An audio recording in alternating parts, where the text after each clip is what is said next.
ADHD because it's pulling them in too many directions. But the temperature of the room, the sounds, the sights, all of that can be overwhelming. I kind of think of it like imagining taking my 12-year-old daughter to Disney World on like a hot summer day.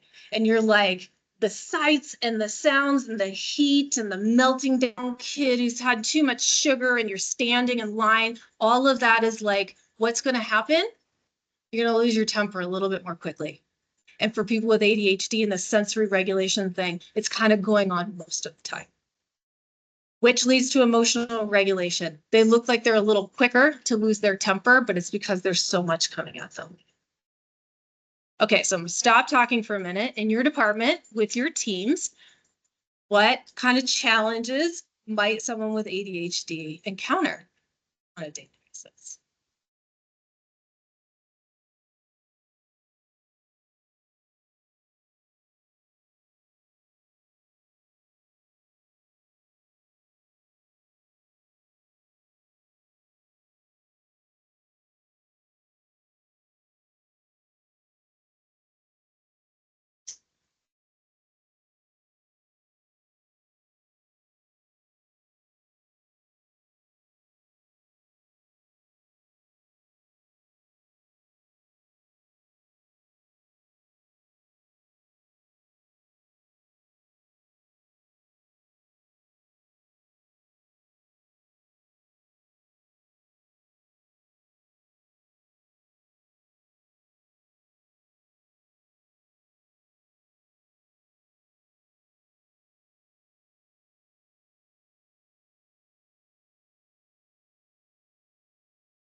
Okay.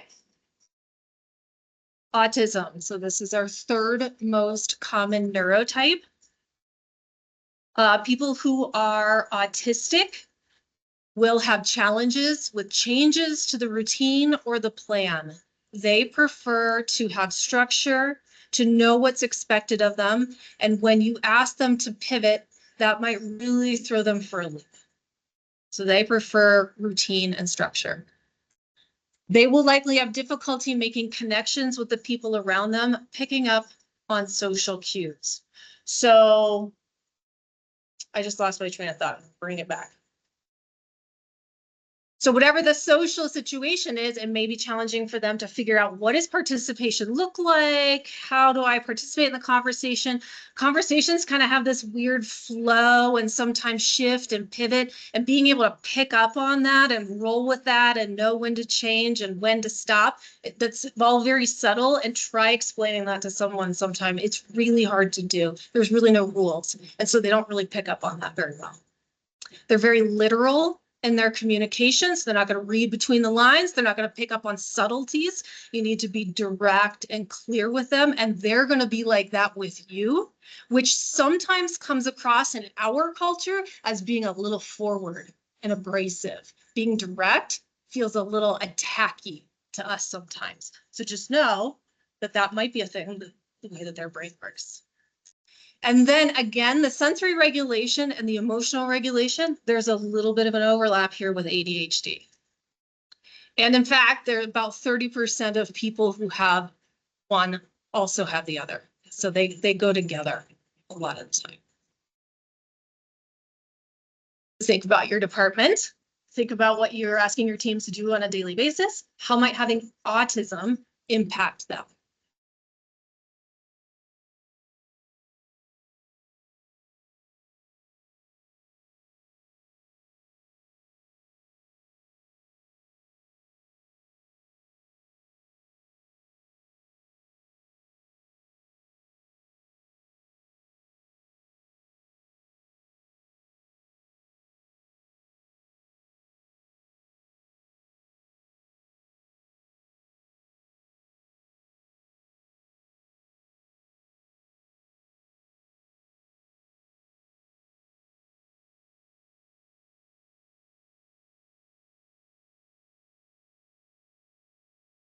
Okay, let's talk about spiky profiles. And I actually, I like that that's a little blurry, because what I want is, I don't want you to get caught up on what's on the outside here.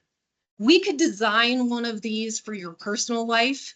We could design one of these for your job. We could design one of these for the job of each of your employees. You could really put anything. We could write one for kids at school. We could put anything on the outside of that. But here's how you read this. The outer couple of rings are significant strengths. So if you see a point that goes out into these two levels, this is a skill that they have that is really like, that's awesome. It's amazing. It's something that most other people do not have. These middle couple of rings, very average. We're like, okay, they can do the thing. It's not great, but it's not bad either. And if it is kind of low, they can figure it out. And then we have our inner rings. Those are going to be significant challenges. Does that make sense? Okay, we got it. All right, what we're looking at here is somebody who we might consider neurotypical. So most of us are going to look a little bit like this. We are well-rounded people. See how it's kind of roundish? Like, yeah, we're pretty good at everything, and whatever we're not great at, like this one's a little low. It's fine. I can make it work. I can make do. We like these people on our teams because they just kind of get the job done. Let's consider that this person could be dyslexic. So we have over here. So here's our neurotypical person. Here's our dyslexic person. So we already talked about some of the challenges that they have. And again, don't get caught up in these. Just know that we said they have challenges, and it's going to create these little valleys. This is where they struggle, these inner peaks. But also, if you can imagine the way, if their brain is wired so differently that they might also see the world and interact with the world a little bit differently, which could bring some pretty cool strengths. Now, not everybody who has dyslexia is going to be the same. And so that's why I did not give you a list of their strengths, but here are a few. I'll just read them off. They may have strengths in problem solving. Sure, they've had to navigate a world where they've had to figure out how to handle it, not being able to read. They could be creative. They're visual thinkers for sure, because they don't think in words and letters. Big picture thinking might be a strength. Communication might be a strength. Pattern recognition could be a strength. So those you might find on here. You can be a little bit like a detective, get to know your people a little bit more and see if you can find those. Okay, how about someone who has ADHD? Again, we talked about where they struggle here,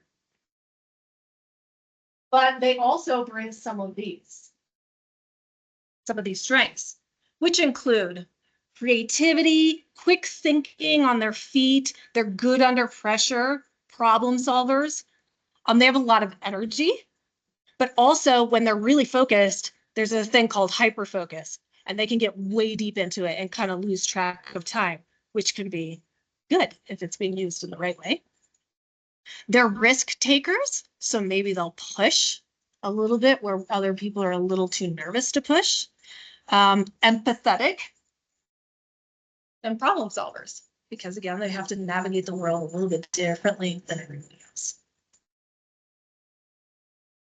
This could be someone who's autistic. So we already know about the challenges of autism, some of them, but having autism also brings some pretty amazing strengths, which include attention to detail, very detailed oriented. Focus and concentration. Theirs are 92% more efficient and productive. When they know what they need to do and they're very clear on what the task is, they will work until the task is done. They're analytical and good problem solvers. They have a strong memory, and they're very honest or direct or abrasive, depending upon how we look at that and interpret that, and loyal. So think about that for a minute. I'll pause here. We're going to dive into strategies next, but I want to pause here and it's like, okay, so now here's what we've done so far. Let's do a little check-in. We've talked about statistics and why neurodiversity matters. We've talked about some common neurotypes, their strengths. Now we've learned a little bit about spiky profiles. We talked about neurotypes and their weaknesses. And now we've just talked a little bit about spiky profiles and what it looks like to maybe have some strengths. Pause here. Think for yourself, you as a manager, your teams, your people, what does this mean for you? And what are some of the ahas? So here's where I'd love to collect. So far, what ahas do you have? Maybe write them on a sticky note if you have them, and you could just put them on my wall on the way out. Anybody who feels brave enough to share online. Oh, thanks, Amanda. Anybody who feels brave enough to share online your ahas, I would love them. They're really helpful to me to know what worked or where I missed the mark.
Okay, maybe 30 seconds to wrap up your thoughts, and then we'll move on.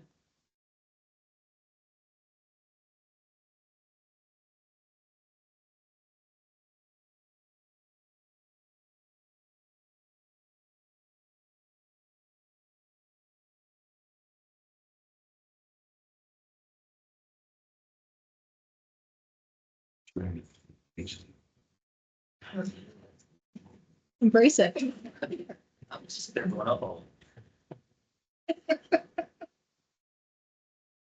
Okay, here we go. Let's see. Oh my gosh, I missed an important slide. Well, we'll just kind of come back to this as sort of a big idea. All right, this slide is a little complicated to look at, so I'm just going to explain it. Okay, so here we go. We've got so if we think back to all our spiky profiles, we've got our neurotypical, well-rounded person in here, which is very nice to have because, you know, they just kind of figure everything out and take care of business and get it done. However, we don't get these with the neurotypical person. And so if we think about someone who's got ADHD, they're quick thinkers, they're problem solvers, they're energetic, good under pressure. They're resilient, they're flexible. And I think, gosh, that sounds like somebody that I would want to have maybe in my customer facing positions, right? They're empathetic, they relate well to people, they solve problems quickly, they're cool under pressure. I might actually prefer to have someone with ADHD in that role, and I will definitely figure out how to manage some of these areas of challenge. Just a thought. Okay, when we look at strategies and better supporting neurodivergent people, we really should be looking across the employee lifecycle. So I don't know what roles everyone here has, but I would imagine there's people here that do a little bit of all of this. And so if our goal is just to be able to have applicants to interview, the way our job descriptions are written, really are leaving a lot of people out.